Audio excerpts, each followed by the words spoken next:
ఓం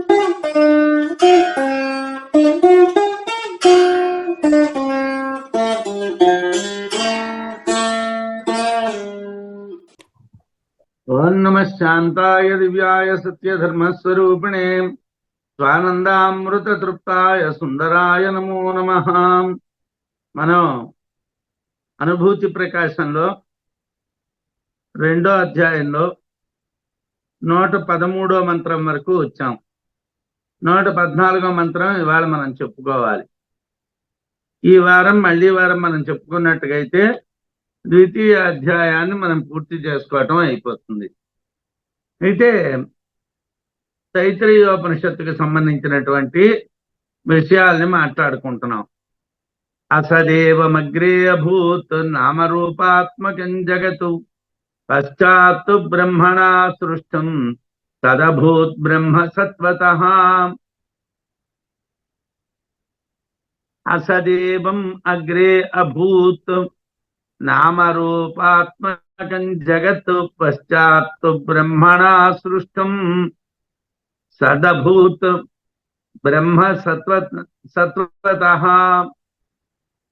ప్రధానంగా విద్యారణ్యుల వారు మనం మాట్లాడుకుంటూ ఉంటే ఎలా మాట్లాడుకుంటామో అలాగే శ్లోకాలు రాసిస్తారు. అంటే మనం మాట్లాడుతూ ఉన్నప్పుడు కర్త కర్మ క్రియలు అన్నీ ముందు వెనక ఉన్నాయా లేదా చూసి మాట్లాడడం. ఏదో మాట్లాడుకుంటున్నాం కాబట్టి అవతల వాడికి భావం తెలిస్తే చాలు అన్నట్టుగా రాస్తారు. ఆయన కూడా అలాగే రాస్తారు. ఆయనకి సంస్కృతం అంటే ఒక రకంగా చెప్పాలంటే శంకరాచార్యుల వారి తర్వాతను అంత ఉపాసనాశక్తి కలిగినటువంటి శృంగేరి పీఠాధిపతి ఆయనే అంటారు. విద్యారణ్యుల వారిని అలా అంటారు. విద్యారణ్యుల వారికి అంత గొప్ప తపశక్తి ఉన్నది అని అంటారు. అటువంటి వారు కాబట్టి వారు మాట్లాడుతూ ఉన్నట్టుగానే శ్లోకాన్ని రాస్తారు. అసద్వా ఇదమగ్రమాసీత్ తతో వై సదజాయత అని ఉపనిషత్తు. తైత్రీయోపనిషత్తులో మంత్రం ఎలా ఉన్నదంటే అసద్వా ఇదమగ్ర ఆసీత్ తతో వై సదజాయత. అసత్తు ముందుంది, తర్వాత సత్తు కలిగింది అన్నాడు. అంటే ఇక్కడ ఒక భ్రాంతి వస్తుంది. అసత్తు నుండి సత్తు పుట్టదు కదండి, ముందు అసత్తు ఉండడం ఏమిటండి, తర్వాత సత్తు రావడం ఏమిటండి అని అంటాం. అయితే అసత్ అంటే ఏమిటి? అసత్ ఇది వ్యాకృత నామరూప విశేష విపరీత రూపం అవ్యాకృతం బ్రహ్మ అని భాష్యం. అసత్ అంటే వ్యాకృతమైనటువంటి నామరూపముల కన్నా భిన్నమైనటువంటి అవ్యాకృతమైనటువంటి బ్రహ్మాన్ని అసత్ అంటారన్నారు. సంస్కృతంలో ఉపసర్గలు ఉన్నాయి. ఆ ఉపసర్గలు ఒక్కొక్కసారి నెగిటివ్ సెన్స్ని ఇవ్వటానికి పనిచేస్తాయి, ఒక్కొక్కసారి పాజిటివ్ సెన్స్నే చెప్పడానికి పనిచేస్తాయి. కాబట్టి సంస్కృతంలో ఉన్నటువంటి నైర్థకాలను అన్ని ఆకారాలని అనుకోకూడదు. అకరోత్ అంటే చేసెను అని అర్థం, నకరోతి అని అర్థం కాదు. అకరోత్ అంటే చేసెను. అంటే సంస్కృతంలోని కొద్దిగా ఉపసర్గల యొక్క ప్రవృత్తి చాలా విచిత్రంగా ఉంటుంది. ఉపసర్గేణ ఇవ ధాత్వర్థః బలాద్ అన్యత్ర నీయతే అని అంటారు సంస్కృతంలో. ఉపసర్గ చేత అర్థాలు మారిపోతూ ఉంటాయి. ఇక్కడ అసత్ అంటే సత్తు లేకపోవుట అని అర్థం కాదు. సత్ అంటే ఏమిటి? నామరూపాత్మకమైనటువంటి జగత్తు. అసత్ అంటే ఏమిటి? నామరూపాత్మకము కానటువంటి అవ్యాకృతమైనటువంటి బ్రహ్మం. అవ్యాకృతమైనటువంటి బ్రహ్మం నుండి వ్యాకృతము అంటే నామరూపాత్మకమైనటువంటి జగత్తు పుట్టింది అని అర్థం. అంటే ఇక్కడ ఏమాత్రం తేడా లేదు. అసత్ అనేటువంటి శబ్దానికి అవ్యాకృత బ్రహ్మము అన్నారు. అసత్తు నుండి సత్తు పుట్టింది అని అంటే అవ్యాకృత బ్రహ్మం నుండి వ్యాకృతమైనటువంటి జగత్తు పుట్టింది అని అర్థం. వ్యాకృతమైనటువంటి వాటికి నామరూపాలు ఉంటాయి. వాటికి విరుద్ధంగా నామరూపాలు లేనటువంటి అవ్యాకృత బ్రహ్మని అసత్ అని అంటారు. అయితే అసత్ అంటే అసలు లేనటువంటిది అని అర్థం కాదు. అందువలన అసదేవమగ్రే అభూత్ అసత్ అన్నటువంటిది మాత్రమే ముందున్నది అని అంటే అవ్యాకృత బ్రహ్మమే సృష్టికి ముందర ఉన్నది. సృష్టికి ముందర ఉన్నటువంటి బ్రహ్మం ఏమిటండి అని అంటే అవ్యాకృత బ్రహ్మము. పశ్చాత్ అంటే దాని తరువాతను అసదేవమగ్రే అభూత్, అవ్యాకృత బ్రహ్మమే ముందు ఉన్నది. నామరూపాత్మకం జగత్తు పశ్చాత్, నామరూపాత్మకమైనటువంటి జగత్తు ఏదైతే ఉన్నదో అది తరువాత బ్రహ్మణ సృష్టం, బ్రహ్మచేతను సృజించబడ్డాది. మామూలుగా మాట్లాడేటప్పుడు ఏమిటంటాం, అవ్యాకృతమైన జగత్తే ముందున్నది, నామరూపాత్మకమైనటువంటి జగత్తు తరువాత కల్పించబడ్డాది అని అంటాం. అదే విధానంలో శ్లోకం రాశారు. అసదేవమగ్రే అభూత్, నామరూపాత్మకమైనటువంటి బ్రహ్మమే ఉన్నది. అసదేవ అవ్యాకృతమైనటువంటి బ్రహ్మమే ఉన్నది, నామరూపాత్మకమైనటువంటి జగత్తు తరువాత బ్రహ్మచేత సృష్టించబడ్డది. బ్రహ్మణ సృష్టం, బ్రహ్మచేత సృష్టించబడ్డది. నామరూపాత్మకమైనటువంటి జగత్తు బ్రహ్మ ఉనికి వలన సత్ అయింది. ఇదే జగత్తు యథార్థం అని ఎలా అంటున్నారండి అని అంటే ఆ జగత్తునందు బ్రహ్మ ఉన్నాడు కాబట్టి తయేష ఇహ ప్రవిష్ట తత్సృష్ట్వా తదనుప్రావిశతు అనేటువంటి ఉపనిషద్ వాక్యాల చేతను సృష్టిలో బ్రహ్మ ఉన్నది కాబట్టి బ్రహ్మ సత్ అయ్యాడు. బ్రహ్మము సృష్టిలో ఉన్నాడు కాబట్టి బ్రహ్మ సత్ అయింది అని చెప్తున్నారు. సత్తు పుట్టుట అంటే నామరూపాత్మక జగత్తు, కానీ తండ్రి కొడుకుల వలె అసత్తు నుండి సత్తు పుట్టలేదు. సత్తు పుట్టింది అన్నాం, అజాయత అన్నాం. అంటే పుట్టింది అని అంటే ఏమండి, అసత్ అనేటువంటిది అవ్యాకృత బ్రహ్మము తండ్రి, సత్ అనేటువంటిది కొడుకునా? కాదండి. అంటే తద్ అసత్ శబ్దవాచ్యం స్వయమేవ ఆత్మానమేవ అకురుత. ఆ అసత్ అనేటువంటిది అంటే అవ్యాకృతమైనటువంటి బ్రహ్మము స్వయమేవ ఆత్మానమేవ తనంతట తానే తననే సత్తుగా జగత్తుగా అకురుత చేసను. అవ్యాకృత బ్రహ్మ తనని తానే జగత్తుగా చేశాడు, సత్తుగా చేశాడు. అందువలన తదాత్మానం స్వయం అకురుత, తదాత్మానం స్వయం అకురుత, తనని తానే చేశాడు. తస్మాత్ తత్ సుకృతం, ఇది కూడా ఉపనిషత్ మంత్రమే. తస్మాత్ తత్ సుకృతం, అందువలన తానే చెయ్యటం వలన జగత్తు కూడా బ్రహ్మయే, జగత్తు కూడా బ్రహ్మలాగే కనిపిస్తున్నది, తానే చేశాడు కాబట్టి. అయితే అది సుకృతము అంటే స్వతంత్రమైనటువంటిది. బ్రహ్మము ఎప్పుడూ స్వతంత్రమైనటువంటిది. స్వతంత్రమైనటువంటి బ్రహ్మము తనని తానే జగత్తుగా కల్పించుకున్నారు, తనని తానే జగత్తుగా కల్పించుకున్నారు. కానీ ఎవరో జగత్తు అనేటువంటిది ఒకటి చెయ్యలేదు. అంటే మనం సాధారణంగా హిరణ్య గర్భవాదులు అంటే హిరణ్య గర్భ బ్రహ్మని ఉపాసించేటువంటి వాళ్ళు ఏమిటంటారంటే బ్రహ్మ సృష్టి చేశాడు అంటారు. బ్రహ్మ సృష్టి చేయడం అన్నది ఏమీ లేదు. బ్రహ్మ తనని తాను సృష్టిగా మార్చాడు. తనని తాను అంటే స్వయమేవ ఆత్మానం అకురుత, తనని తానే జగత్తుగా మార్చాడు. అందుగురించి ఆయన సుకృతం, ఆయనే బ్రహ్మ, స్వతంత్రుడు, ఈశ్వరుడు, ఫలప్రదాత అనేటువంటి అర్థాలు ఆయన ఎందుకు చెప్పబడతాయి. తదభూత బ్రహ్మ సత్వతః తద్బ్రహ్మాత్మానం ఏవ ఇమం సచ్చిదానందలక్షణం ఆకర్షీ జగదాకారం స్వయమేవ స్వమాయయా. ఏమండి, బ్రహ్మగారు దేంతో చేశారండి? నిమిత్త కారణాలు, ఉపాదాన కారణాలు, బోల్డని గోళ్ళు ఉన్నాయి. ఇవన్నీ ఏమిటండి? ఎలా చేశారండి? తద్బ్రహ్మ ఆత్మానం ఏవ ఇమం సచ్చిదానంద లక్షణం అకార్షి జగదాకారం. చెప్పాను మీకు, మీరు సంస్కృతం చదువుతూ ఉన్నటువంటి వాళ్ళకి సంస్కృతంలో ఒక వాక్యం ఎలా రాస్తామో అలాగే శ్లోకం కూడా రాసిస్తారు విద్యారణ్యుల వారు. తద్బ్రహ్మ ఆత్మానం ఏవ ఇమం, తనని తానే సచ్చిదానంద లక్షణం, సత్తు చిత్తు ఆనందము లక్షణములు కలిగినటువంటి దాన్ని జగదాకారం ఆకర్షిత్, జగత్తు అనేటువంటి ఆకారముతో చేసెను. స్వయమేవ స్వమాయయ, తానే తన మాయ చేతనే చేశాడు. ఆ బ్రహ్మ తన యొక్క సచ్చిదానంద స్వరూపమైనటువంటి దాన్నే జగత్తుగా చేశాడు. జగత్తులో చైతన్యం ఎందుకున్నదండి అని అంటే తానే మాయ చేతను దీన్ని కల్పించాడు కాబట్టి, లేకపోతే ఇది జడంగా ఉంటుంది. తన యొక్క సచ్చిదానంద స్వరూపమైనటువంటి దాన్నే జగత్తుగా చేశాను. తానే తన మాయ చేత చేశాడు. స్వయమేవ అకురుత, ఆయన స్వయంగా చేశారు అనుట.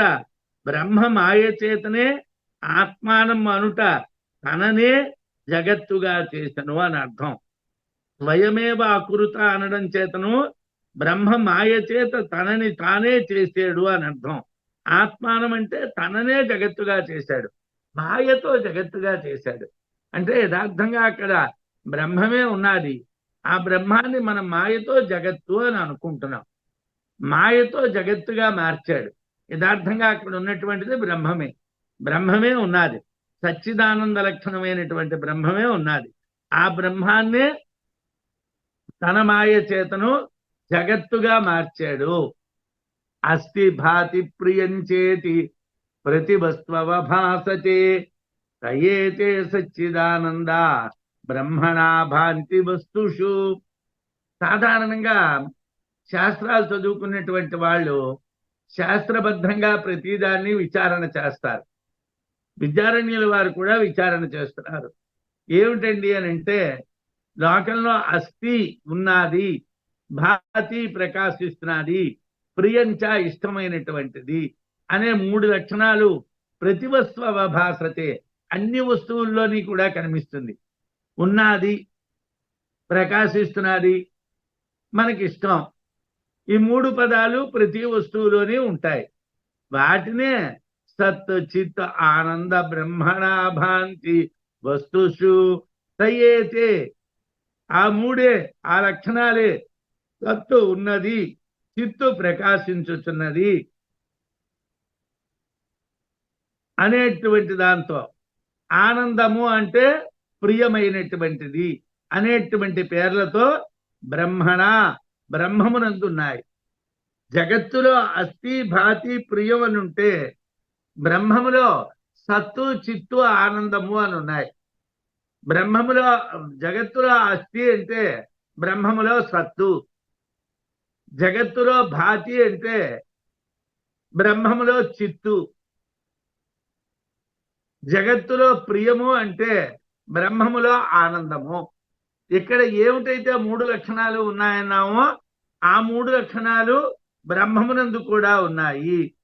అవే వస్తుషు, వస్తువుల యందు భాంతి ప్రకాశిస్తున్నాయి. అవే బ్రహ్మణ భాంతి వస్తుషు తయేతే సచ్చిదానందాహ. ఆ సచ్చిదానందములనేటువంటివి ఏవైతే ఉన్నాయో అవి బ్రహ్మమునందు, బ్రహ్మము చేతను లోకంలో ప్రకాశిస్తున్నాయి. లోకంలో ఒక వస్తువు ఉన్నది అని మనం చెప్తున్నాము అని అంటే అది బ్రహ్మమునకు సంబంధించినటువంటిదే కాబట్టి, బ్రహ్మము ఉన్నటువంటి వస్తువు కాబట్టి ఈ వస్తువు కూడా ఉన్నది అని అన్నారు. అలాగే ఒక వస్తువు ప్రకాశిస్తున్నది అని అంటే బ్రహ్మము ప్రకాశించేటువంటి గుణము కలది కాబట్టి వస్తువు కూడా ప్రకాశిస్తున్నది. ఒక గుణం, ఒక వస్తువు మనకి ఇష్టపడుతున్నది అని అంటే అది బ్రహ్మము కాబట్టి, దాంట్లో ఆనందం ఉంటుంది కాబట్టి అది మనకి ప్రియంగా ఉంటున్నది. లోకంలో ప్రతి వస్తువులోని ఉండడము, ప్రకాశించడము, ప్రీతి అనేటువంటి మూడు లక్షణాలు ఎందుకున్నాయంటే పరమాత్మలో ఉన్నటువంటి సత్తు చిత్తు ఆనందము అనేటువంటి మూడు లక్షణాలే ఇక్కడ అస్థి భాతి ప్రియం అనేటువంటి రూపాలతో పనిచేస్తున్నాయి. అన్ని వస్తువులు బ్రహ్మములే. అందువల్ల లోకంలో ఉన్నటువంటి అన్ని వస్తువుల్ని బ్రహ్మమే అనుకోవాలి. నామరూపే ఘటాదీనాం ప్రాగభావయతే తతః అభావత్వం చ భావత్వం పర్యాయేణేక్ష్యతే తయోః. ప్రాగభావము అభావము అభావము అంటే లేనటువంటిది, ప్రాగభావము అంటే ముందు లేనటువంటిది. నామరూపే ఘటాదీనాం ప్రాగభావయుతే తతః అభావత్వం చ భావత్వం పర్యాయేణ ఈక్ష్యతే తయోః. నామరూపములు కలిగినటువంటి కుండ మొదలైనటువంటి వాటి యందు ప్రాగభావయుతే ముందవి లేవు. నామరూపాలతో కూడుకున్నటువంటి కుండ అవి ముందు లేవు, ముందు జగత్తు లేదు, ముందున్నటువంటిది అవ్యాకృతమైనటువంటి బ్రహ్మమే. కాబట్టి అవి ప్రాగభావములు అంటే ముందు లేవు. నామరూపాలతో కూడుకున్నటువంటి కుండ మొదలైనటువంటివి ముందు లేవు. అయితే అభావత్వం చ లేకపోవటము, భావత్వం ఉండడము పర్యాయేణ ఈక్ష్యతే తయోః. ఈ రెండు లక్షణాలు కూడా ఒకదాని తరువాత ఒకటి చూస్తున్నాం. బ్రహ్మముగా అవ్యాకృతంగా ఉన్నప్పుడు అవి లేవు, జగత్తుగా ఉన్నప్పుడు అవి ఉన్నాయి. ఒకసారి లేవు, ఒకసారి ఉన్నాయి. ప్రాగభావము ముందు లేనిది, అభావము అసలు లేనిది, భావము ఉన్నది. ఘటాదులకు నామరూపాలు ముందు లేవు, కుండ మొదలైనటువంటివి ముందు లేవు, తరువాత వచ్చాయి. వాచారంభణం వికారో నామధేయం మృత్తికేత్యేవ సత్యం అనేటువంటి ప్రకారంగా, చాందోగ్యంలో చెప్పినటువంటి ప్రకారంగా మన్నుగానే ఉన్నాయి, నామరూపాలు వాటికి లేవు. కుండ మూకుడు అయితే నామరూపాలు వచ్చాయి, తరువాత నామరూపాలు వచ్చాయి. ప్రాగభావము ముందు లేవు, అభావము లేవు, తరువాత భావము ఉన్నాయి. అయితే అభావం అనేటువంటిది, భావం అనేటువంటిది ఒకదాని తర్వాత ఒకటి వస్తాయి. లేకపోవటం అవ్యాకృతం, ఉండడం వ్యాకృతం. కుండ నాశం అయితే ఘటాభావం, కుండ తయారైతే ఘట భావం. కుండ తయారైందనుకోండి ఘటం ఉన్నది అన్నాం, కుండ నాశనం అయిందనుకోండి ఘటం లేదు అన్నాం. కుండ నాశనం అయిపోతే మన్నే ఉన్నది, అప్పుడేముంటున్నాము ఘటం లేదు అన్నాం. కుండ తయారైతే దాన్ని ఏమిటంటాం ఘటం ఉన్నది, కుండ ఉన్నది అంటున్నాం. లేదు, ఉంది, లేదు, ఇలాగా ఒకదాని తరువాత ఒకటి జగత్తులో ఉంటాయి. అవ్యాకృతము సమయంలో ఏదీ లేదు, తరువాత ఉంది, తరువాత నశించేటప్పుడు లేదు, మళ్ళీ ఏర్పడ్డప్పుడు ఉన్నది. అందుగురించి ఉండడం లేకపోవడం, ఉండడం లేకపోవడం అనేటువంటి లక్షణాలు జగత్తుకుంటాయి. ఆగమాపాయి ధర్మవ్యో నతయోహ ధర్మి రూపత శయనోత్థానయో నాస్తి దేహవస్తు స్వరూపత. ఇంకా ఆగమాపాయి ధర్మవు యౌ నతయోహ ధర్మి రూపిత. ఆగమము అంటే వచ్చుట, అపాయము అంటే పోవుట. ఈ రెండు ధర్మాలు వస్తువుల యొక్క ధర్మ రూపాలు కావు, వస్తువులకు ధర్మ రూపాలు కావు. ఏమండి, ఎందుకు కావండి? ఆగమము అపాయము అనేటువంటివి రెండు ధర్మాలు కూడా ధర్మీ అయినటువంటి వస్తువు యొక్క లక్షణాలు కావు. శయనాత్థానయోహ నాస్తి దేహవస్తు స్వరూపత. పడుకున్నాడు, లేచాడు అంటే పడుకోవటం లేవటం అనేటువంటిది దేహవస్తువు యొక్క స్వరూపము కాదు, అవస్థ మాత్రమే. దేహవస్తువు యొక్క అవస్థే తప్పిస్తే దేహవస్తువు యొక్క స్వరూపం కాదు. పడుకోక ముందర ఏ స్వరూపంతో ఉన్నాడో నిద్రపోయినప్పుడు ఆ స్వరూపంతోనే ఉన్నాడు, లేచినప్పుడు ఆ స్వరూపంతోనే ఉన్నాడు. అలాగే కొండగా వచ్చినప్పుడు ఆ రూపంతోనే ఉన్నది, కొండ నశించిన తరువాతను అదే రూపంతో ఉన్నది, మళ్ళీ కొండ ఏర్పడ్డప్పుడు అదే రూపంతో ఉన్నది. కాబట్టి ఎప్పుడూ కూడా వస్తువుల యొక్క ధర్మములు అవస్థలు ధర్మములు కావు. ఆగమాపాయములు అనేటువంటివి అవస్థలే తప్పిస్తే ధర్మాలు కావు. ఎలాగైతే నిద్ర పోవటము, నిద్ర లేవటము అనేటువంటి అవస్థలే తప్పిస్తే ధర్మాలు కావు, అలాగే ఉండుట, నశించుట అనేటువంటివి రెండూ కూడా ఆగమము అంటే వచ్చుట, అపాయము అంటే పోవుట. ఈ రెండు ధర్మాలు ధర్మీ అయినటువంటి వస్తువుల లక్షణాలు కావు, అవస్థలు మాత్రమే అని చెప్పారు.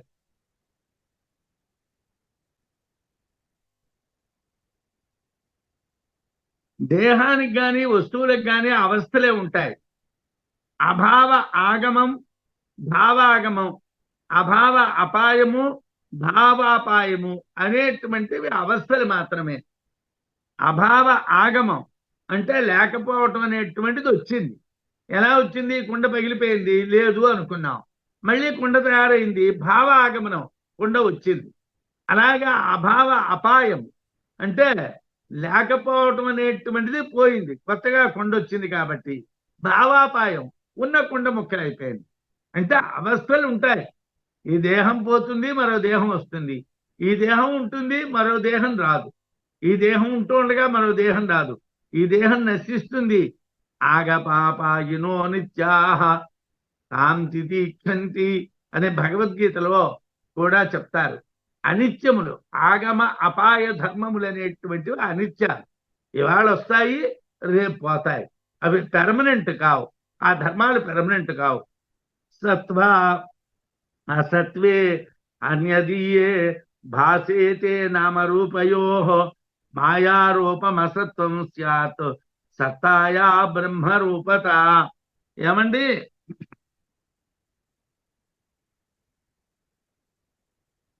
సత్వ అసత్వే అన్యదీయే భాసేతే నామరూపయో మాయారూప అసత్వం స్యాత్ సత్తాయా బ్రహ్మరూపత. నామరూపాలు ఉండుట లేకపోవుట అనేటువంటిది ఇతరమైనటువంటి ధర్మాలు. సత్వము అనేటువంటిది ఈశ్వర ధర్మం. అందులో ఉండుట అనేటువంటి సత్తా అనేటువంటిది బ్రహ్మాన్ని చెప్తుంది. లేకపోవుట అనేటువంటిది అసత్వ ధర్మం, మాయారూపం. బ్రహ్మము ఉనికి అన్నింటి యందు ఉన్నప్పటికీ వ్యాకృతమునకే నామరూపాలు కాబట్టి అది మాయారూపము, అసత్వము. తత్వ అసత్వే అన్యదియే భాసేతి. తత్వము అసత్వము అనేటువంటి వాటిలో ఒకటే ప్రకాశిస్తుంది. సత్వము అనేటువంటిది ఈశ్వర ధర్మము, అసత్వము అనేటువంటిది వస్తు ధర్మం, మాయారూపం. ఈ రెండూ కూడా ఒకేసారి ఉండవు. సత్వం ఉన్నప్పుడు అసత్వం ఉండదు, అసత్వం ఉన్నప్పుడు సత్వం ఉండదు. ఇవి రెండు ఎలా ప్రకాశిస్తాయండి? సత్వము అనేటువంటిది అవ్యాకృతంలో ప్రకాశిస్తుంది, అసత్వము అన్నటువంటిది నామరూపాల్లో ప్రకాశిస్తుంది. నామరూపయో మాయారూపం అసత్యం స్యాత్. నామరూపముల యొక్క మాయారూపం ఏదైతే ఉన్నదో దాన్ని అసత్యము, అసత్వము అంటారు. బ్రహ్మరూపత సత్తాయ. సత్తా అన్నటువంటిది ఏమిటంటే బ్రహ్మరూపం. రెండు ఉన్నాయి, సత్వము అసత్వము. ఇవి రెండు వేరువేరు. ఒకదాన్ని ఉన్నప్పుడు ఇంకోటి ప్రకాశించదు. జగత్తు అని మనం అనుకుంటూ ఉన్నటువంటి ఈ నామరూపాలు మాయ, అసత్వ రూపం. ఇదంతా మాయ, ఇది అసత్వ రూపం. ఇది ప్రకాశిస్తూ ఉన్నప్పుడు మనకు బ్రహ్మం తెలియదు. రెండోది సత్తాయా బ్రహ్మరూపత. సత్ అనేటువంటిది బ్రహ్మరూపం. అది ప్రకాశిస్తూ ఉన్నప్పుడు నామరూపాలు తెలియవు. నామరూపాలు తెలిసేటప్పుడు బ్రహ్మము తెలియబడ్డం లేదు, బ్రహ్మము తెలిసేటప్పుడు నామరూపాలు తెలియబడ్డం లేదు. ఎందుకంటే అవి రెండూ కూడా వేరు వేరు లక్షణాలు. నామరూపాలు ఉంటే ఏమిటనుకుంటున్నాం? నేను రామసుబ్బారావుని, ఏదో నేను అనుభూతి ప్రకాశం చెప్తున్నాను. నామరూపాలని నేను నా యందు ఆరోపణం చేసుకున్నాను. ఈ నామరూపాలు తొలగిపోయాయి అనుకోండి, బ్రహ్మమే మిగులుతుంది. అక్కడ రామసుబ్బారావు అనేటువంటి వాడు ఉండడు, ఆయన చేయడం అనేటువంటిది ఉండదు. అందుకోసం నామరూపాలు అనేటువంటిది ఏదైతే ఉన్నదో అది అసత్తు. నామరూపయో మాయారూపం. నామరూపముల యొక్క మాయారూపం అసత్వం స్యాత్. దాన్ని అసత్వము అంటారు. సత్తాయా బ్రహ్మరూపత. సత్వము అంటే ఏమిటండి? బ్రహ్మము. సత్వము అంటే బ్రహ్మం, అసత్వము అంటే నామరూపాలైనటువంటి జగత్తు. బ్రహ్మ ఉనికి అన్నిట్లోనే ఉంటుంది. వ్యాకృతానికే నామరూపాలు కాబట్టి దాన్ని మాయారూపం అంటాం. బ్రహ్మ లేనటువంటి ప్రదేశం లేదు. వ్యాకృతమైనప్పుడు మన యందు కూడా బ్రహ్మం ఉంది, కానీ మనకి నామరూపాలే ప్రధానం. డాక్టర్ గారికి నమస్కారం అండి, రామసుబ్బారావు గారికి నమస్కారం అండి, లేకపోతే రవి గారా, లేకపోతే మరో దుర్గాప్రసాద్ గారా నరసింహమూర్తి గారా ఏదో పేరు. ఇక నామరూపాలే ప్రధానం అయిపోయాయి. ఇక్కడ బ్రహ్మ ప్రధానం అవ్వలేదు.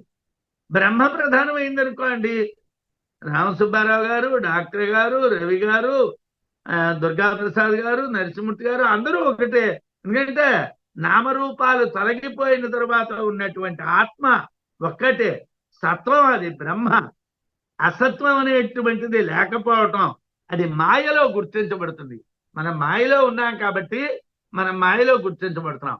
ఇక్కడ మనం ప్రతిదీ మనం ఎందు కల్పన చేసుకుంటున్నాము అని అంటే ఈ కల్పన కారణం ఏమిటండి? మాయ మాత్రమే. ఆ మాయా అనేటువంటిది మాయారూపం అసత్వం సార్. మాయారూపం అసత్వం. ఏదైతే బ్రహ్మరూపం ఉన్నదో అది సత్వం. బ్రహ్మరూపాన్ని సత్వం అంటాం, మాయారూపాన్ని అసత్వం అంటాం. వ్యాజ్య దుఃఖే మాయికే స్తః భావానందో పరాత్మగో లౌకికా సచ్చిదానంద బ్రహ్మగా చేత్ అసత్కథం. జాడ్యము, దుఃఖము, మాయ ఈ ధర్మాలు ప్రకాశిస్తే ఆనందము బ్రహ్మమునందున్నటువంటి ధర్మాలు. జడత్వము, జాడ్యము, దుఃఖము, మాయికే సహా అస్తి సహ సంతి. మాయికే అనేటువంటిది ద్వివచనం.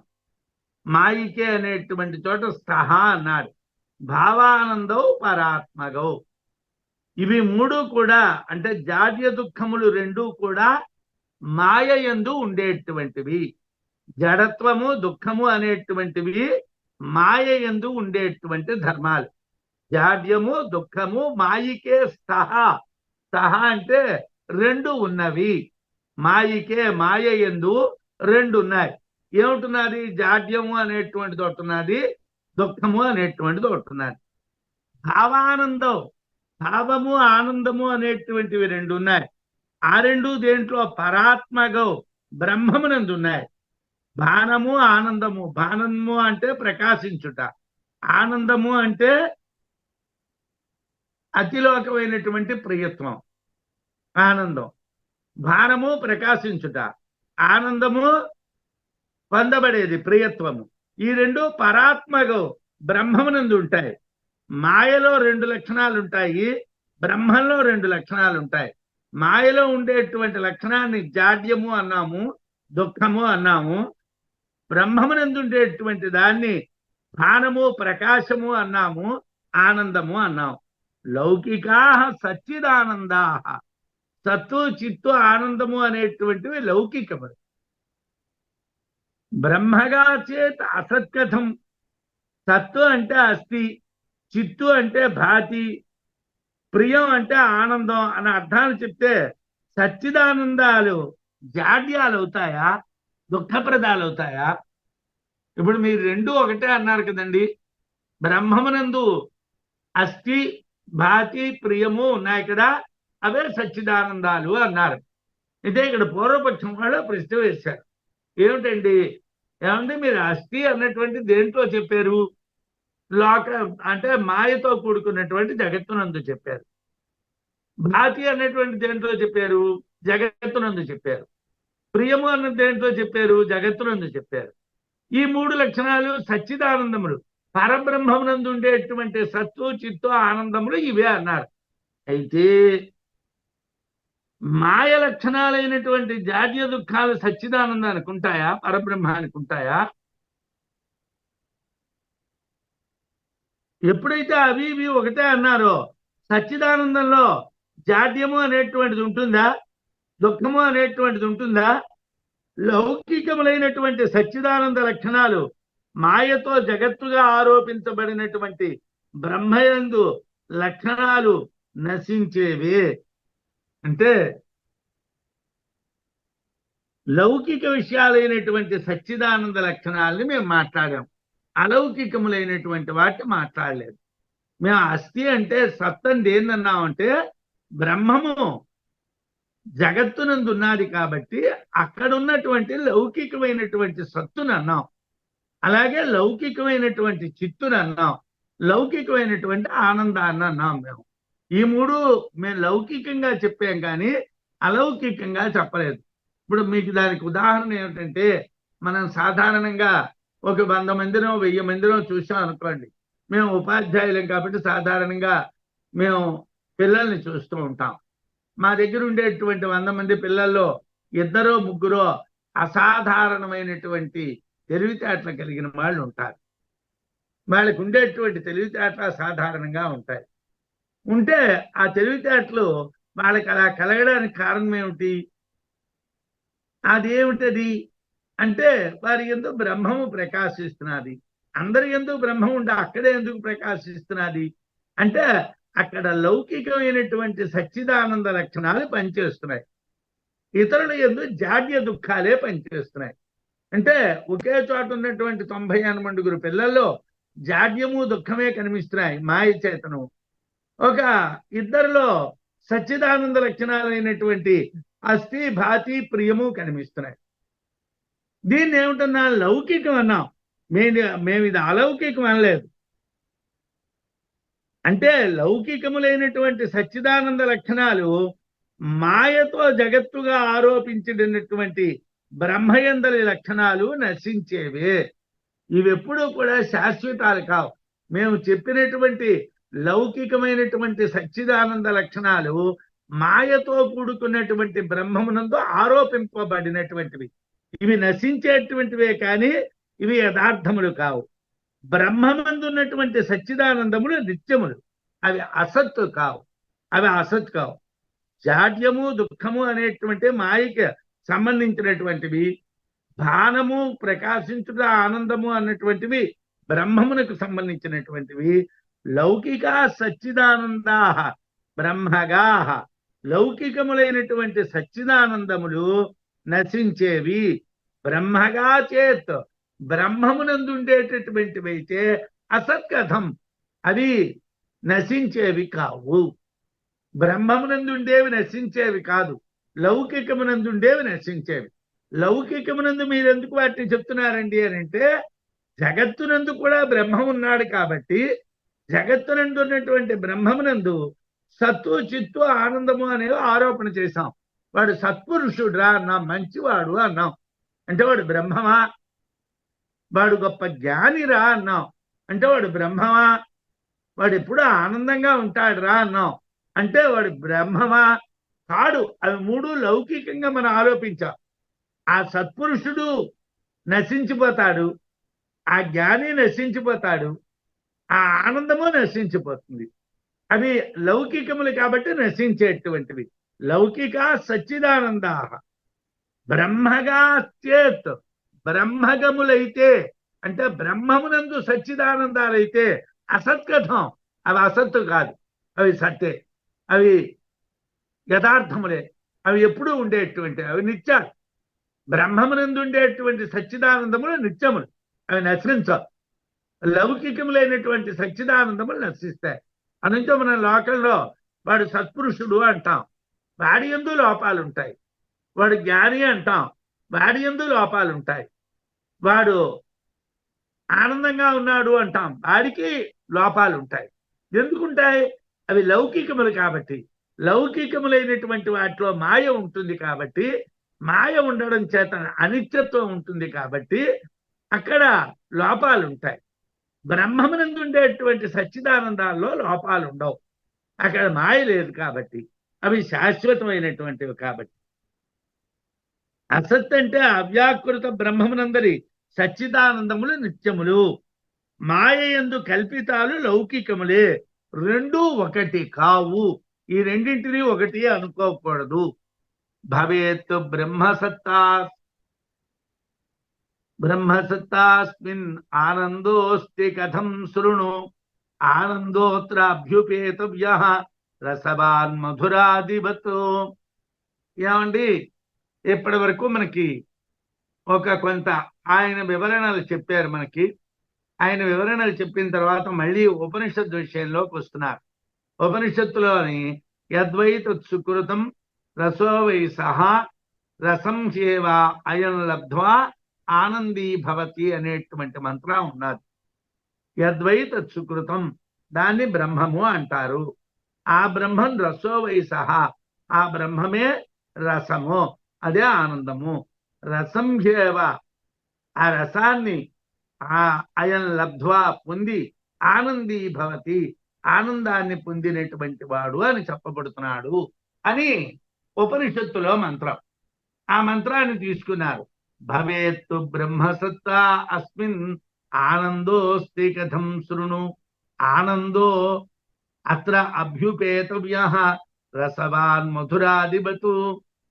ఏదైతే సుకృతం ఉన్నదో అదే రసము. సుకృతాన్నే రసము అంటారు. సుకృతం అంటే బ్రహ్మ, అదే రసము. అంటే మేము సాహిత్యం చదువుకున్నటువంటి వాళ్ళని, సాహిత్యంలోని సాధారణంగా బ్రహ్మజ్ఞాన విషయాలని గురించి చింతించడం తక్కువ. సాహిత్యంలో ఏమిటి చింతిస్తారంటే రసాన్ని గురించి మాట్లాడతారు. అక్కడ చెప్పేటువంటి రసాలు కూడా బ్రహ్మానంద కారణాలే అని చెప్పడానికి ఆలంకారికులు దీన్ని వాడుకుంటారు. రసో వై సహా. మేము కూడా 20 సంవత్సరాలకు వయస్సుకు పూర్వం వయస్సులో, అంటే 15 నుంచి 20 సంవత్సరాల మధ్య వయస్సులో మేము అలంకార శాస్త్రాలు చదువుకుంటూ ఉన్నప్పుడు రసో వై సహా అంటే అదే రసము అని అర్థం చదివాం. ఏమిటది అక్కడ మనకు తెలియదు. అప్పుడు మనం 15 నుంచి 20 సంవత్సరాల వయసులో ఉన్నప్పుడు రసో వై సహా అంటే మనకేమిటో తెలియదు. ఇప్పుడు రసో వై సహా అంటే ఏమిటి? ఏదైతే బ్రహ్మం ఉన్నదో ఆ బ్రహ్మమే రసము. ఏదైతే సుకృతం ఉందో ఆ సుకృతాన్నే రసం అంటారు. సుకృతం అంటే బ్రహ్మే రసం. బ్రహ్మ యందే ఆనందం ఉంటుంది, ఆనందం బ్రహ్మ యందే ఉంటుంది. ఇది యథార్థానికి తైత్రీయోపనిషత్తులో మంత్రం. అలంకారికులు దీన్ని అన్యార్థంలో, లౌకికార్థంలో వాడుకుంటారు. అయితే ఈ రసాన్ని, రసం అనేసరికల్లా ఎందుకు చెప్పానంటే, రసం అన్నటువంటి పదం వాడేసరికల్లా చాలా మందికి శృంగారము, కరుణము, హాస్యము, భీభత్సము, భయానకము ఏవో రసాలు జ్ఞాపకం వస్తాయి. అవన్నీ కాదండి, అవన్నీ కూడా లౌకిక రసాలు. ఆ రసాలన్నీ కూడా చిట్ట చివరికి శమంతో కూడుకున్నటువంటి శాంతరసంలోనే కలిసిపోవాలి. అందుకే భారతం శాంతరస భూయిష్టమా, వీరరస భూయిష్టమా అన్నటువంటిది చాలా మంది పండితులు విచారణ చేశారు. భారతంలో శాంతమే ప్రధానమైనటువంటి రసం. ధర్మరాజు గారిని శాంతుడు అని అందు గురించే అంటారు. అది శాంతమే ప్రధాన రసం అంటారు. శమమే అక్కడ ప్రధానంగా ఉన్నటువంటిది అని చెప్తారు. ఏదైతే సుకృతం ఉన్నదో అదే రసం. సుకృతం అంటే బ్రహ్మ, అదే రసము అంటే ఆనందం. ఈ రసాన్ని, ఆనందాన్ని పొంది ఆనందము కలవాడు అవుతున్నాడు. ఆనందము కలవాడు అనే పేరుని పొందుతున్నాడు. అస్మిన్, ఈ ప్రపంచ వస్తువులందు బ్రహ్మసత్తా, బ్రహ్మ యొక్క ఉనికి భవేత్తు ఉండవచ్చుగాక. భవేత్తు బ్రహ్మసత్తా అస్మిన్. అస్మిన్ అంటే ఈ జగత్తులో, ఈ ఉండేటువంటి జగత్తులో, ఈ ప్రపంచ వస్తువులలో బ్రహ్మసత్తా అనేటువంటిది భవేత్తు ఉండవచ్చునుగాక. అంటే ఉంటే ఉండొచ్చును. ఏ ప్రపంచంలో ఉండేటువంటి వస్తువుల్లో బ్రహ్మసత్తా, బ్రహ్మ యొక్క ఉనికి ఉండవచ్చును. ఆనంద అస్తి కథం శృణు. ఆనందం కథం అస్తి. ఆనందం ఎలా ఉంటుంది? బ్రహ్మ ఉంటే ఉండొచ్చును.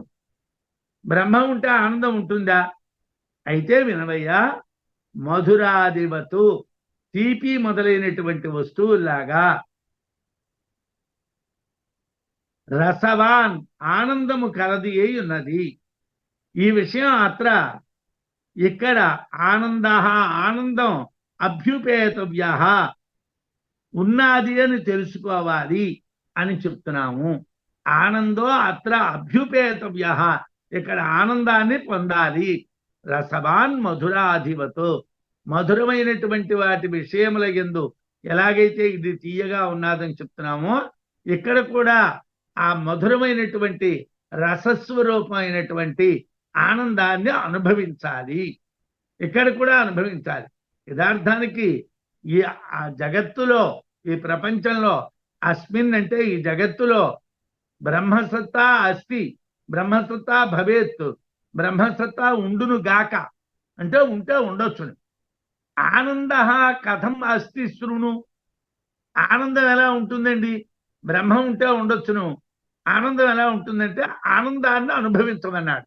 ఎందుకంటే బ్రహ్మమునకు సంబంధించినటువంటిదే ఆనందం కాబట్టి ఈ ప్రపంచమునందు ఆనందాన్ని, అందుగురించే మానుషానందం దగ్గర ప్రారంభించి బ్రహ్మానందం వరకు ఆనందాలను విడదీయడానికి కారణం అది. అంటే అందరికీ ఒకే రకమైనటువంటి ఆనందం ఉండదండి, ఆనందాల్లో భిన్నత్వం ఉంటుంది. ఎందువల్ల ఉంటుందండి అంటే తరతమ భేదాలు ఎందుకు ఉంటాయండి అని అంటే వాళ్ళకు ఉన్నటువంటి తృష్ణా ప్రభేదం బట్టి అంటాం. అంటే వాడికి ఉన్న కోరికను బట్టి. ఇవాళ ₹1,00,00,000 సంపాదించాడు, చాలు అనుకున్నాడు, వాడు ఆనందంలో ఉన్నాడు. ₹1,00,000 సంపాదించాడు, చాలు అనుకున్నాడు, వాడు ఆనందంలో ఉన్నాడు. ₹1,000 సంపాదించాడు, చాలు అనుకున్నాడు, వాడు ఆనందంలో ఉన్నాడు. ఎవరి ఆనందం గొప్పదండి? వెయ్యవాడి ఆనందం గొప్పది. ఎందుకోసం అండి? కోటివాడు కోటి వరకు శ్రమ పడ్డాడు, వాడి ఆనందం మానుషానందం. లక్ష అన్నటువంటి వాడి ఆనందం మామూలు ఆనందం. 1000 అన్నటువంటి వాడిది బ్రహ్మానందం. ఎందుకోసం? నాకేం అక్కర్లేదు. ఎంత తృష్ణ తగ్గిపోతూ ఉంటే, ఎంత మీలో తృష్ణ తగ్గిపోతూ ఉంటే అంత ఆనందం పెరుగుతుంది. ఆనందం అనేటువంటిది ఉంటుంది. బ్రహ్మము జగత్తునందున్నప్పుడు బ్రహ్మముతో పాటు ఆనందం కూడా ఉంటుందయ్యా. ఆనందో అత్ర అభ్యుపేతవ్య, ఆనందము అనేటువంటిది ఇక్కడ మనం గుర్తించాలి, తెలుసుకోవాలి.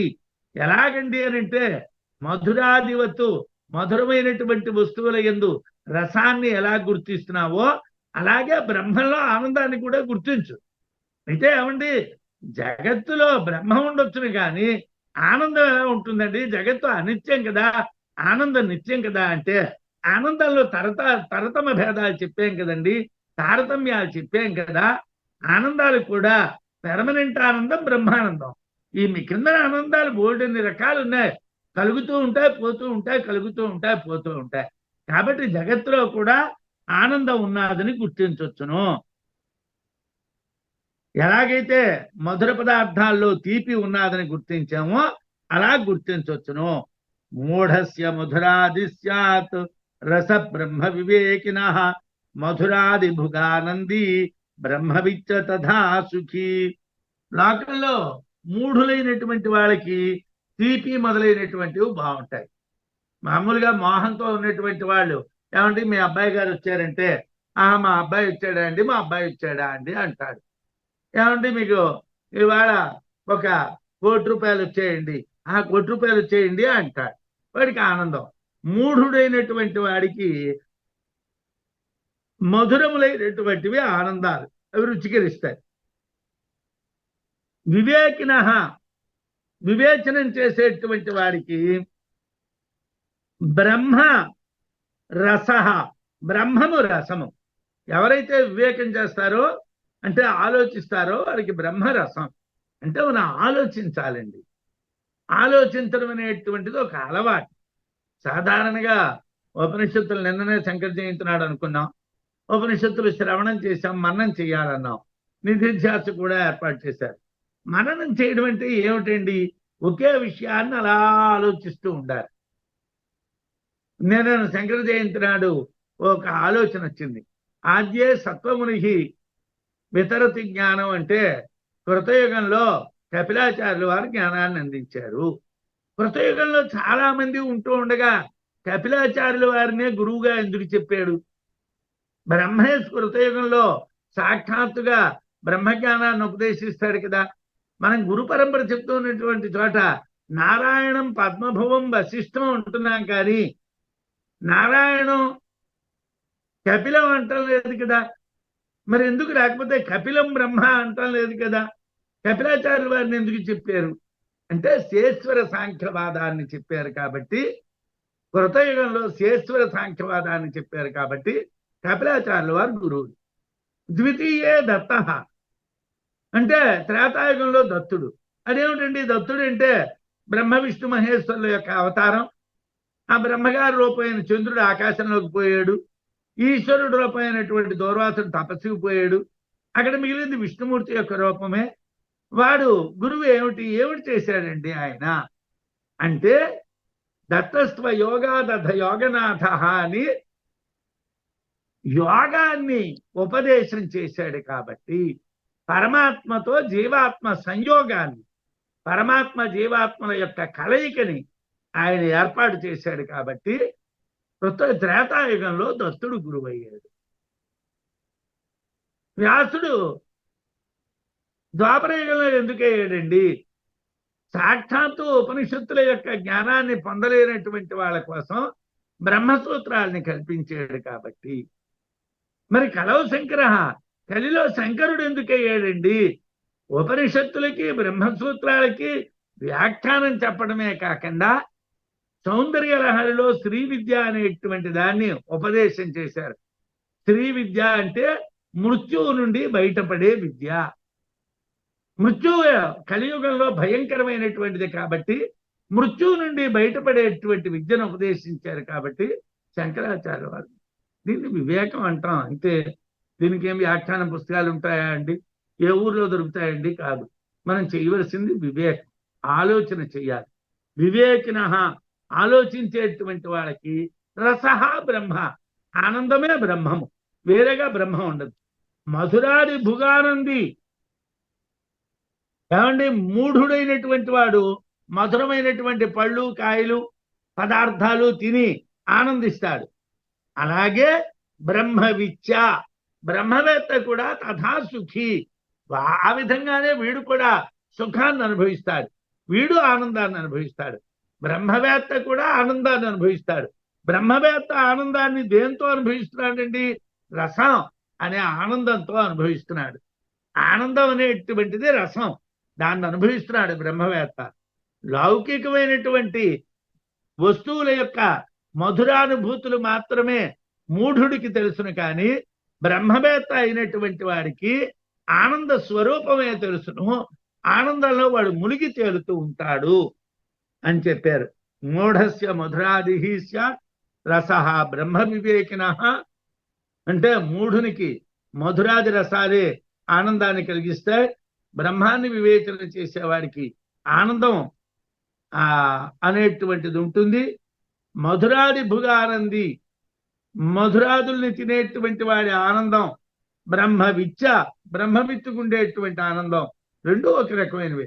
వాడు లౌకికమైన ఆనందాన్ని అనుభవిస్తున్నాడు, వీడు బ్రాహ్మ్యమైనటువంటి బ్రహ్మానికి సంబంధించినటువంటి ఆనందాన్ని అనుభవిస్తున్నాడు. బ్రహ్మానందో నచేదత్ర దేహం కో నామ చేష్టయేత్ ప్రాణాఖ్యానాం చేష్టకత్వం నత్ర కరణత్వతః హోష్యేవాన్యత్క ప్రాణ్యాత్ యదేశ ఆకాశః ఆనందో న స్యాత్ యశ ఆనందాయతి అని తైత్రీయ మంత్రం. హృదయాకాశమునందు ఆనందం లేకపోతే ప్రాణ వ్యాపారం ఎవడు చేస్తాడు? బ్రహ్మానందం నచేదత్ర, బ్రహ్మానందం ఒకవేళ లేకపోయినట్టుగైతే దేహంకో నామ చేష్ట ఏతో, ఈ దేహం నామము చేష్ట అనేటువంటిది ఎలా జరుగుతుంది అంటే, దేహేంద్రియ శ్వాసాదులు బ్రహ్మం కొరకు మనిషికి బ్రహ్మచే మాత్రమే కలుగుతున్నాయి. బ్రహ్మ ఉంటేనే వాడు ప్రాణ వ్యాపారం చేస్తాడు, బ్రహ్మ ఉంటేనే వాడికి నామం ఉంటుంది. అందుగురించి బ్రహ్మ ఉంది. దేహేంద్రియ శ్వాసాదులు ఏ బ్రహ్మ కొరకు మనిషికి బ్రహ్మచేత మాత్రమే ఆనందం కలిగించబడుతున్నవో ఆ బ్రహ్మ ఉన్నది. బ్రహ్మ ఉంది. బ్రహ్మ ఉందా? జ్ఞానికి మాత్రమే మోక్షమా, అజ్ఞానికి కూడా మోక్షం ఉంటుందా అన్నటువంటి ప్రశ్నల్లో బ్రహ్మం ఉంది. ఎందుకంటే బ్రహ్మం లేకపోతే ఈ నామం చేష్ట అనేటువంటి ఉండదు. ప్రాణ అఖ్యానం, ప్రాణములు అంటే శ్వాస లక్షణాలు, ప్రాణాపాన వ్యాన ఉదాన సమానాలు. అక్షములు అంటే ఇంద్రియాలు, చేష్టకత్వం, ఇవన్నీ కూడా కదలటం, పని చేయటం, ఇవన్నీ చేస్తున్నాయంటే నా తత్ర కరణత్వత అంటే ఒకవేళ పరబ్రహ్మమే లేకపోతే ఇవన్నీ జరగడం అనేటువంటిది సాధ్యము కాదు. ఆనంద స్వరూపమైనటువంటి ఆత్మే అజ్ఞానము అవధిగా కలిగినటువంటిది. అజ్ఞానం అనేటువంటిది పోతే చాలు ఆనందం అనేటువంటి బ్రహ్మము ప్రకాశిస్తుంది. జీవాత్మ ప్రకరణం కాబట్టి అజ్ఞానము వలన ప్రతిబింబితము, అందువలన ఆత్మ పరిచ్ఛిన్నంగా ఆనందాన్ని అనుభవిస్తూ ఉన్నది అని చెప్పారు. ఏమండి ఇక్కడ ఆనందం విషయం ఎందుకండి? బ్రహ్మానందో నచేతత్ర, బ్రహ్మానందం ఉంటే బ్రహ్మానందం అనేటువంటిది ఇంద్రియ విషయమా?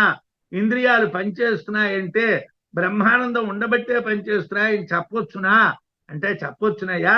ఇది జీవాత్మ ప్రకరణము. జీవాత్మ ప్రకరణంలో అజ్ఞానం వలన ప్రతిబింబితమైనటువంటి ఆత్మ పరిచ్ఛిన్నంగా ఆనందాన్ని అనుభవిస్తున్నారు. యథార్థంగా బ్రహ్మ ఉన్నది, ఆ బ్రహ్మం మాయలో ప్రతిబింబితం అవుతున్నది. అజ్ఞానం వలన ఆ ప్రతిబింబాన్ని చూసి ఆత్మ అనుకుంటున్నారు, దాన్ని జీవాత్మ అంటారు. ఆ జీవాత్మ కూడా ఆనందాన్ని అనుభవిస్తున్నది. ఎందుకు అనుభవిస్తున్నదండి అని అంటే ఇది జీవాత్మ ప్రకరణం కాబట్టి అనుభవిస్తున్నది. ఇది శృతి విషయం. బ్రహ్మానందము లేకపోతే శరీరం ఎవరి కొరకు పనిచేస్తుంది? ప్రాణములు ఇంద్రియాలు పనిచేయటం స్వయంగా కుదరదు. ఎందుకంటే ప్రాణములు ఇంద్రియాలు సాధనాలు. సాధనాలు పనిచేయాలి అంటే సాధకుడు ఉండాలి, నడిపించేవాడు ఉండాలి. కనుక ప్రాణములు, అక్కములు, ఇంద్రియాలు పనిచేయటం బ్రహ్మ వలననే. అందువలన బ్రహ్మ ఉన్నది. బ్రహ్మ ఉన్నది అని చెప్పటానికి ఈ శ్లోకాన్ని ఉపయోగించారు.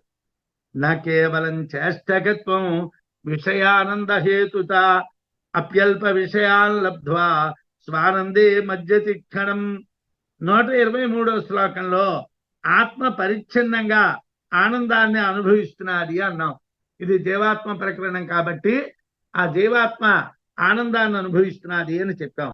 అలా అనుభవిస్తున్నది అనుటకు హేతు ఏమిటండి అంటే ప్రాణము, ఇంద్రియాల యొక్క చేష్టలు అన్నారు. కానీ పరిచ్ఛిన్నములైనటువంటి విషయానందాలు అంటే ఇంద్రియాలకు సంబంధించినటువంటి ఆనందం కేవలం చేష్టలతో కోసమే కాదు. ఏదో చేష్టల కోసమే ఇక్కడ ఆనందం మేము చెప్పలేదండి. నా కేవలం చేష్టకత్వం విషయానంద హేతుత. ఈ విషయానందం అనేటువంటిది ఏదో అవి కదలటం కోసం మేము చెప్పలేదు.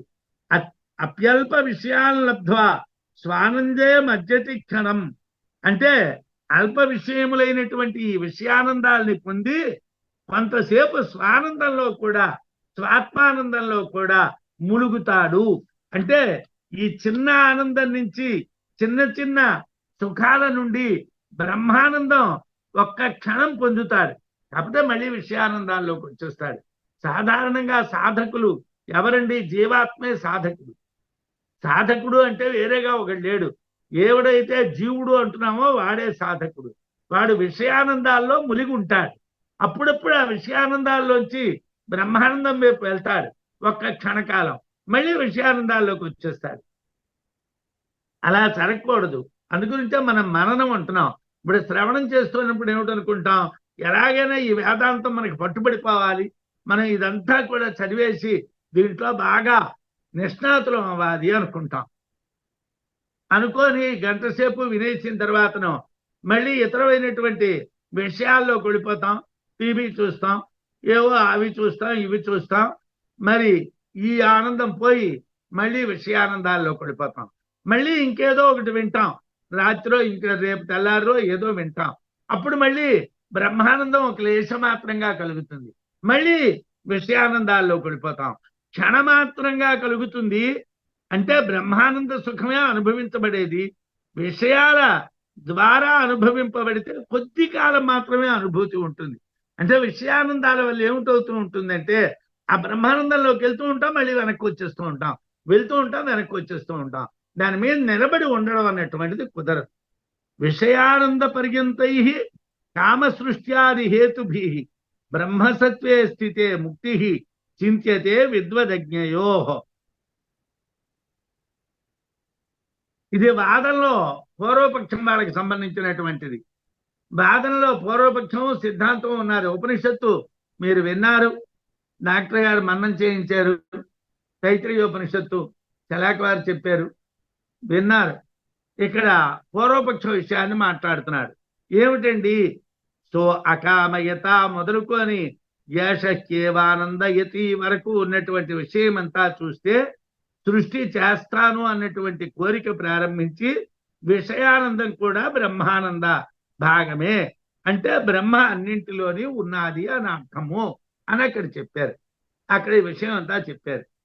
అంటే జ్ఞానికి అజ్ఞానికి కూడా ముక్తి లభించవచ్చును అని చెప్పొచ్చునా?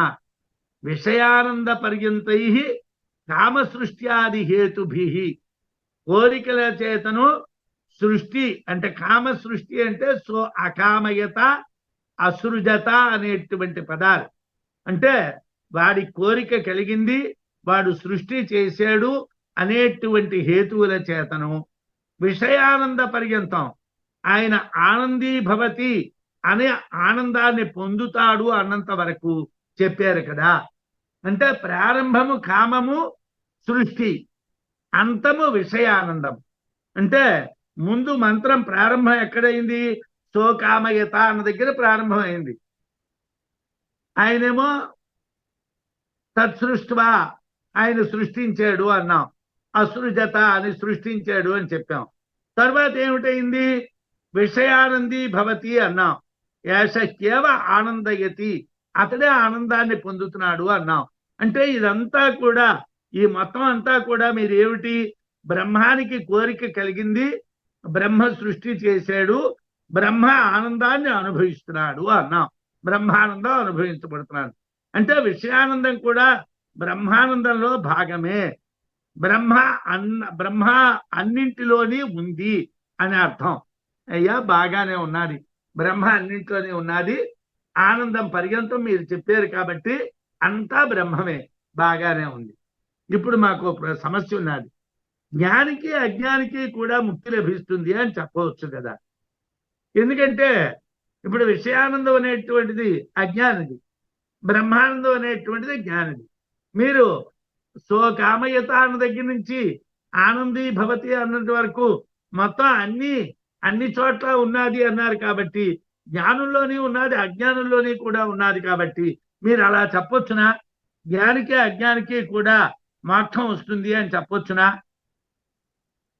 96వ శ్లోకంలో బ్రహ్మ ఉన్నదా లేదా, జ్ఞానికి అజ్ఞానికి ముక్తి ఉందా లేదా అనే విషయం ప్రశ్న ఉంది. దానికి సంబంధించినటువంటి పూర్వపక్ష వాదన ఇది. అయితే విద్వాన్ బ్రహ్మేతి ముక్తశ్చేత్ ముచ్చేత అజ్ఞోపి అభిజ్ఞవతు బ్రహ్మరూపోపి బద్ధశ్చేత్ అజ్ఞో అభిజ్ఞోపి చ బద్ధతే. రెండు రకాలండి. ఇక్కడ మరో మాట అంటున్నాం. ఏమిటండి?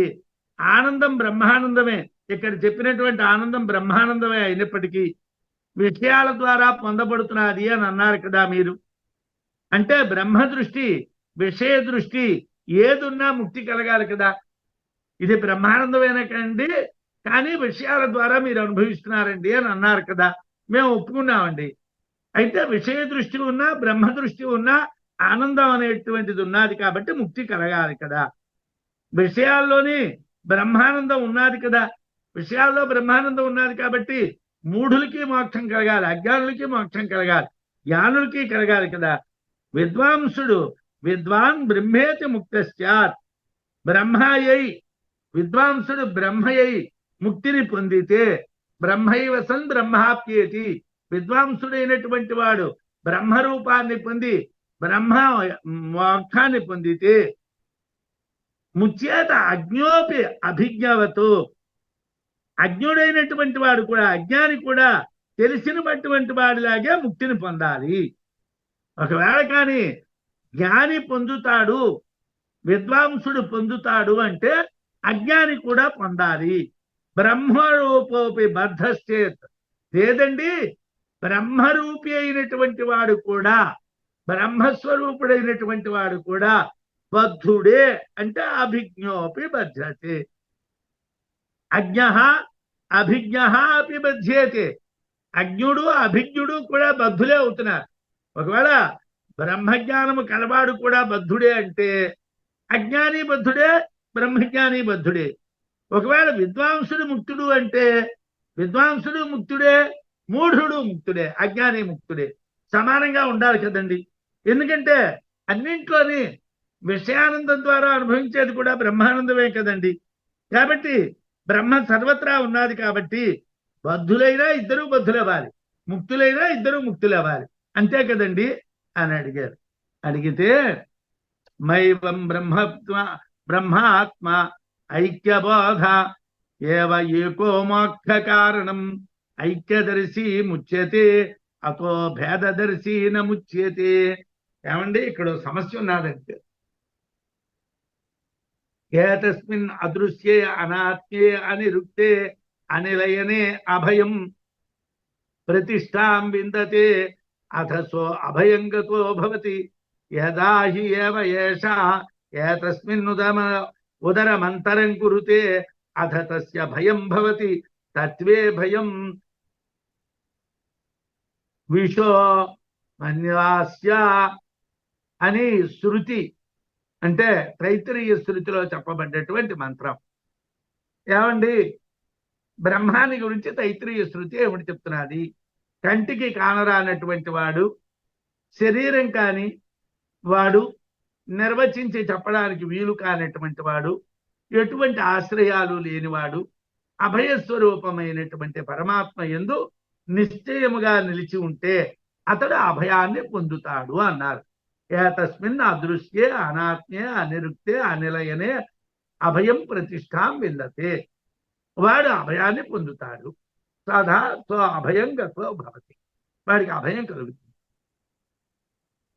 ఈ అభయం అనేటువంటి దాన్ని అభయ అని స్త్రీలింగంగా మార్చితే ప్రతిష్టాం అనేటువంటి పదానికి విశేషం అవుతుంది. ప్రతిష్టాం విందతే, అభయాంగత ప్రతిష్టాం విందతే. అభయాన్ని పొందితే వాడు శాశ్వతంగా ఉంటాడు అని చెప్తాం. భయం లేని ప్రతిష్టను అంటే తానే బ్రహ్మము అనేటువంటి సాక్షాత్కారాన్ని పొందుతాడు అని. అలా కాకుండా ఒకవేళ ఏమైనా తేడా చూస్తే బ్రహ్మమందు అరం కొంచెమైన అంతరాన్ని, భేదాన్ని దర్శిస్తే, బ్రహ్మంలో భేదం ఉన్నది అనుకుంటే ఉదరమంతరం కురుతే, అంటే ఏమాత్రమైన తేడా ఉన్నది, భేదభావాన్ని కాని కలిగినట్టుగైతే భయం పొందుతాడు అన్నాడు. అటువంటి వారికి అధతస్య భయం భవతి, వారికి భయం కలుగుతుంది. తత్వే భయం అంటే జ్ఞానం కలిగినటువంటి వాడు పండితుడైనప్పటికీ కూడా ఏకత్వాన్ని దర్శించకపోతే భయం కలుగుతుంది. భేద దర్శనం చేస్తే ముక్తుడు కాడు. బ్రహ్మాత్మ ఏక దర్శనం చేస్తేనే ముక్తి అని శృతి చెప్పింది. దాన్నే పట్టుకొని వచ్చి మాయావం, దాన్నే ఈ శ్లోకంలోకి తెచ్చారు. మీరు అలా అనకూడదండి అన్నాడు విద్యారణ్యులు. ఏమిటండి? బ్రహ్మాత్మైక్యే బోధ ఏవ, బ్రహ్మము ఆత్మ ఒక్కటే అనేటువంటి జ్ఞానం ఏకో మోక్ష కారణం, ఒకే ఒక్క మోక్ష కారణం. అంటే మోక్ష కారణం ఆనందం ఉంటే మోక్షం అని మేము అనలేదండి. ఆనందం అనేటువంటిది విషయానందము ఉన్నది, బ్రహ్మానందము ఉన్నది, మానుషానందం ఉన్నది, గంధర్వానందం ఉన్నది, దేవానందం ఉన్నది, అనేక ఆనందాలు ఉన్నాయి. ఆనందాలు అనేక రకాలుగా ఉన్నాయి కాబట్టి ఆనందాన్ని మేము మోక్షం అని అనలేదు. మరి దేన్ని మోక్షం అని అన్నారండి? బ్రహ్మ ఆత్మ ఐక్యబోధ ఏవ ఏకో మోక్ష కారణం. బ్రహ్మ ఆత్మ ఒక్కటే, అంటే జీవాత్మ పరమాత్మ ఒక్కటే అనేటువంటి జ్ఞానాన్నే మేము మోక్ష కారణం అన్నాం. కానీ మోక్ష కారణం మేము ఆనందము అని చెప్పలేదండి. ఐక్యదర్శి ముచ్యతే, ఏకత్వాన్ని దర్శించేటువంటి వాడు ముక్తిని పొందుతాడు. అతో భేదదర్శి నముచ్యతే, భేదాన్ని చూసేటువంటి వాడు మోక్షాన్ని పొందాడు. అంటే ఇక్కడ మేము అజ్ఞాని ముక్తుడా జ్ఞాని ముక్తుడా అని మేము మాట్లాడలేదండి. మేము జ్ఞాని అజ్ఞాని అనేటువంటిది మాట్లాడలేదు. మరేమిటి మాట్లాడేవయ్యా? ఏకత్వాన్ని చూసేవాడు భిన్నత్వాన్ని చూసేవాడు మాట్లాడాం. ఏకత్వాన్ని చూసేటువంటి వాడు మోక్షాన్ని పొందుతున్నాడు, భిన్నత్వాన్ని చూసేటువంటి వాడు మోక్షాన్ని పొందటం లేదు అని మేము చెప్పాం. మీరు అజ్ఞాని మోక్షాన్ని పొందుతాడా, జ్ఞాని మోక్షాన్ని పొందుతాడా? పుస్తకాలు చాలా చదివాడు, కానీ వాడికి భిన్న దర్శనం, భేదమే వాడు ఎప్పుడు చూస్తున్నాడు. అప్పుడు వాడికి మోక్షం లేదు. ఏమీ చదవలేదు, కానీ వాడు ఏ వేదంబు పఠించలోత భుజగం శాస్త్రములు చూచి తాను ఏ విద్యాభ్యసనం బనట్టే కరి చెంచే మంత్రం ఊహించే అన్నారు. అలాంటి చోట ఏమిటండి అని అంటే ఏం చదువుకోలేదని కాదు, విద్యలకు సంబంధించినటువంటి జ్ఞానాన్ని వదిలేసి ఏకత్వాన్ని పట్టుకోవాలి. సర్వ జీవుల యందు బ్రహ్మమునందు ఏకత్వం కలిగి ఉండాలి. బ్రహ్మము పరమాత్మ అంటే జీవుడు, బ్రహ్మము పరమాత్మ అనబడేటువంటి వాడు, జీవుడు అనబడేటువంటి వాడు ఒక్కటే, ఇవి రెండు కావు, జీవాత్మ పరమాత్మ ఒక్కటే అనేటువంటి జ్ఞానం ఎవరు ఉంటుందో వారు మోక్షాన్ని పొందుతారండి. అది లేనటువంటి వాళ్ళు ముక్తి లేదండి, అది లేనటువంటి వాళ్ళకి మోక్షం లేదండి అన్నారు. ఊర్ధ్వాకారే సమేప్యస్మిన్ ద్వారదర్శి బిభేతి స్థాణుదర్శి నిర్భయ అతస్తత్వబోధ ప్రయోజక. ఇదేమిటండి అర్థం? మీరు ఇంతవరకు ఆనందం ఆనందం అని మమ్మల్ని పట్టుకొని వచ్చి ఆనందాన్ని పొందుతాడని చెప్పి ఇలా చెప్తున్నారండి. ఏమండి అంటే ఒక ఉదాహరణ చెప్పారు. ఊర్ధ్వాకారే సమేప్యస్మిన్, పొడవైనటువంటి ఆకారం రెండింటికి సమానమే. దొంగవాడికి ఒక మొద్దుకి ఒక కర్ర మొద్దు ఉన్నది, ఆ కర్ర మొద్దు దొంగవాడు ఎత్తులో సమానమే, రెండు సమానంగా ఉన్నాయి. చారదర్శి బిభేతి, ఆ కర్ర మొద్దుని చూసి మొండి కర్రని చూసి దొంగ అనుకున్నాడు, భయపడతాడు. స్థాణుదర్శి నిర్భయ, అది కాదండి మొండి కర్ర, మొండి ఎండిపోయినటువంటి ఒక ముజ్జు అండి, అదేమి దొంగ కాదండి అనుకునేటువంటి వాడు నిర్భయ, వాడికి భయం ఉండదు. అత తత్వబోధ ప్రయోజక, తత్వం ముఖ్యం కానండి, ఆనందం ఉన్నదా లేదా అన్నది ముఖ్యం కాదండి, ఏకాత్మతాభావం ఉందా లేదా అన్నటువంటిది ముఖ్యం అండి, సర్వాత్మభావం ఉన్నదా లేదా అన్నటువంటిది మాకు ముఖ్యం అండి. మాకు బ్రహ్మము వేరు జీవుడు వేరు అనుకునేటువంటి వారికి మోక్షం లేదండి. బ్రహ్మము జీవుడు ఒకటే అనుకునేటువంటి వాడికే ముక్తి అండి. ఎలాగైతే మొజ్జును చూసి దొంగ అనుకుంటే భయపడతాడు, కాదు అది మొజ్జు అనుకుంటే భయపడ్డు అని చెప్పారు. జ్ఞాంతేపి కర్మకాండార్థే వేదాంతార్థమజానత జన్మాదిభి భవత్యేవ వాయువాదీనాం యథా తథా. లోకల్లో సాధారణంగా మన పుస్తకాలు చదువుకుంటూ ఉంటాం, అంటే మేము చదువుతూ ఉంటాం, మిమ్మల్ని అంటాం కాదు, పుస్తకాలు ఏదో ఒక పుస్తకం చదువుతూ ఉంటాం, అనేక విషయాలు చదువుతాం. చదివితే ఇక్కడ ఏముంటున్నారు, జ్ఞాతేపి కర్మకాండార్థే, కర్మకాండకి సంబంధించినటువంటి జ్ఞాన విషయాలు, పూర్వమీమాంసకి సంబంధించినటువంటివి, కుమారుల భట్టు రాసినటువంటివి, ప్రాభాకరుడు రాసినటువంటివి, ఇలాంటివి పుస్తకాలు ఏవో చదివాం, లేకపోతే అనేక దర్శనాలు చదివాం, లేకపోతే స్మృతులు చదివాం. యాజ్ఞవల్క్య స్మృతి, పారాశర స్మృతి, వశిష్ఠ స్మృతి, శంఖలిఖిత స్మృతి, మనుస్మృతి మొదలైనటువంటివన్నీ చదివాం. ఇవన్నీ దేన్ని చెప్తున్నాయండి? జ్ఞాతేపి కర్మకాండార్థే, కర్మకాండ యొక్క అర్థాన్ని, అన్ని విషయాల్ని చెప్తాయి. వేదాంతార్థమజానత, వాటి వల్ల వేదాంతార్థం తెలియదు. వేదాంతార్థము అంటే బ్రహ్మమునకు సంబంధించినటువంటి అర్థం తెలియదు, కర్మకాండకు సంబంధించిన అర్థమే తెలుస్తుంది. జన్మాదిభి భవత్యేవ, అలా ఎవరికైతే బ్రహ్మజ్ఞానము లేదో కర్మజ్ఞానం మాత్రమే ఉన్నాదో, అంటే కర్మకాండ అంతా బాగా తెలుసు కానీ బ్రహ్మకాండ తెలియదో, ఎవడికి బ్రహ్మము తెలియదో వాడికి జన్మాదిభి భవత్యేవ, చస్తాను పుడతాను అన్న భయం వాడికి ఉంటుంది. చచ్చిపోతాను పుడతాను, చచ్చిపోతాను పుడతాను అని. ఎలాగా? వాయువాదీనాం యథాతథా, వాయువు మొదలైనటువంటివి ఎలా భయపడతాయో అలాగే ఆ కర్మకాండ మాత్రమే తెలిసిన వాడు భయపడతాడు. కర్మకాండ తెలిసినటువంటి వాడు భయపడతారు, జ్ఞానకాండ తెలిసినటువంటి వాళ్ళకి మృత్యు భయం ఉండదు, చచ్చిపోతాను అన్నటువంటి భయం ఉండదు అని చెప్పారు. వాయువాదీనాం యథాతథ అని ఎందుకన్నారండి?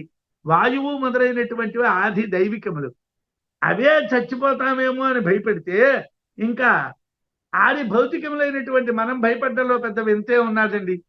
నిజంగా అవి కూడా చచ్చిపోతామని భయపడతాయా అంటే తైత్రీయంలోనే చెప్పారు, అవి కూడా భయపడతాయి. ఎలాగంటే భీషోస్మాద్వాత పవత భీషోదేతి సూర్య అని ఒక మంత్రాన్ని తైత్రీయంలో చెప్పారు. ఏమంటే వాయువు భయపడతాడు, సూర్యుడు భయపడతాడు. వాయువు సూర్యుడు భయపడటం ఏమిటండి?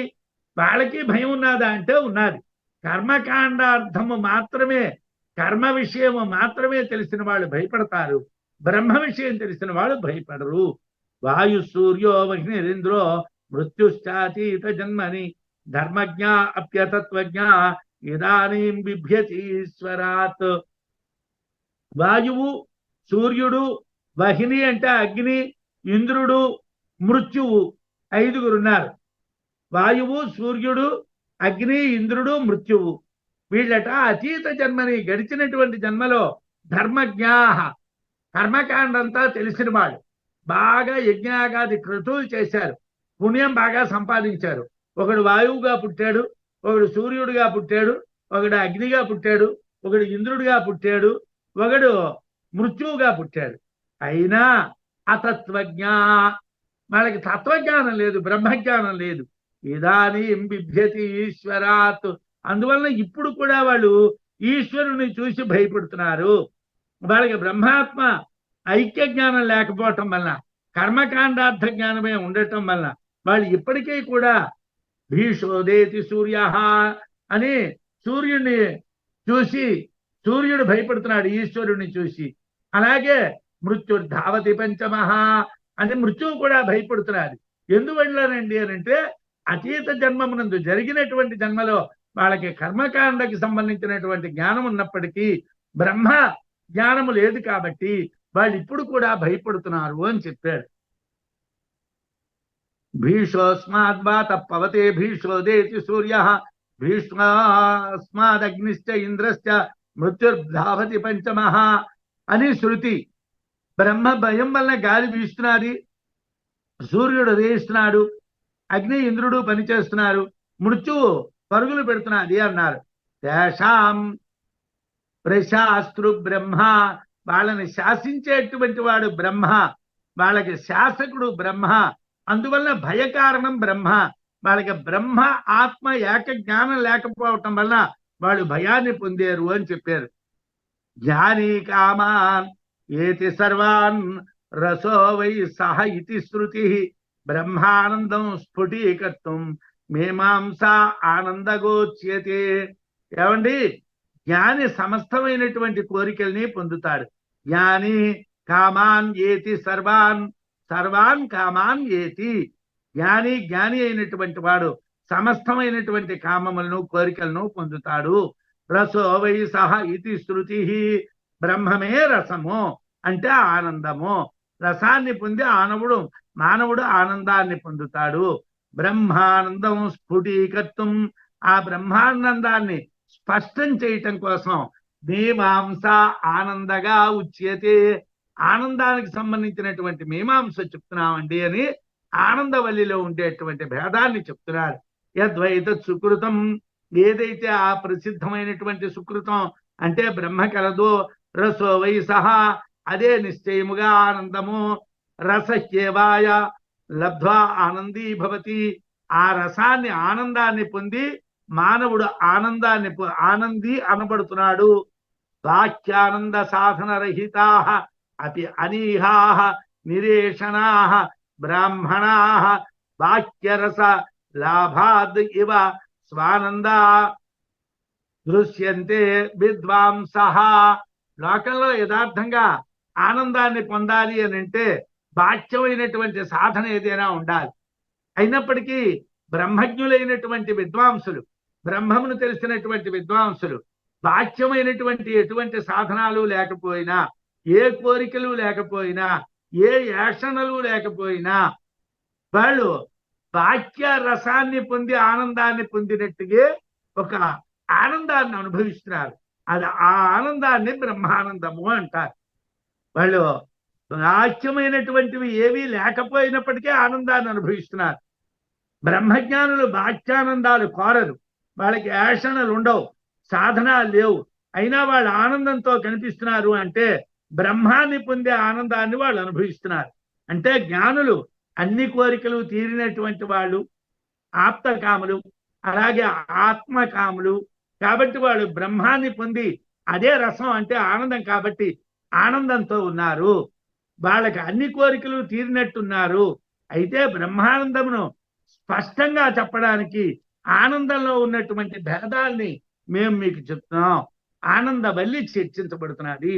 సంపూర్ణో మానుషానంద సార్వభౌమే గుణైర్యుతే హిరణ్యగర్భే సంపూర్ణో దేవానందో అవధీహితౌ